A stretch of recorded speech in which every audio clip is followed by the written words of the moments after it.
4 గంటల వరకు మరి ఆ టైంలో ఎక్కువ ప్లస్ మనం వంట చేస్తే ఆ సెక్క కూడా తాగుతుంది. సో 2 to 4 కూడా వంట చేయడం అని చెప్పేసి కూడా మానేయడం అని చెప్పాలి ఒకటి. ఇంకోటి వచ్చేసి మనకు ప్రతి గంటకు ఒక గ్లాస్ నీళ్ళు తాగమని చెప్పాలి ప్రతి ఒక్కరికి. లేదు మనకు మేము వచ్చేసి ఎవరికైనా ఈ స్ట్రోక్ వచ్చిందంటే వాళ్ళ ట్రీట్మెంట్ ఎట్లయింది మా ఆశా కార్యకర్తలతో ఏఎన్ఎంతో ప్రతి ఉపాధి పథకం పని జరిగే దగ్గర ఫీల్డ్ అసిస్టెంట్లకు ప్రతి ఒక్కరి దగ్గర 10 ఓఆర్ఎస్ ప్యాకెట్ ఇచ్చాము ఆల్రెడీ.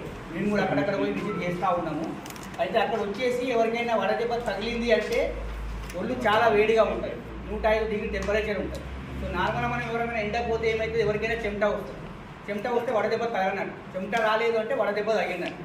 ఒళ్ళు వేడి ఉండడము, చెమట రాకపోవడము, వణకడము, నలత చెందడం, కొంచెం మన స్టోర్ లేకపోవడం, ఇట్లాంటి లక్షణాలు పనిచేసే దగ్గరనే కాకుండా ఎక్కడ జరిగినా కూడా వాళ్ళకి ఇమీడియట్గా చేయాల్సింది ఏంటంటే ఆ పర్సన్ తీసుకుపోయి నీడ కూర్చోబెట్టి ఒళ్ళు వేడి ఉంటుంది కాబట్టి తడిబడితో మొత్తం ఒళ్ళు తూర్చడం.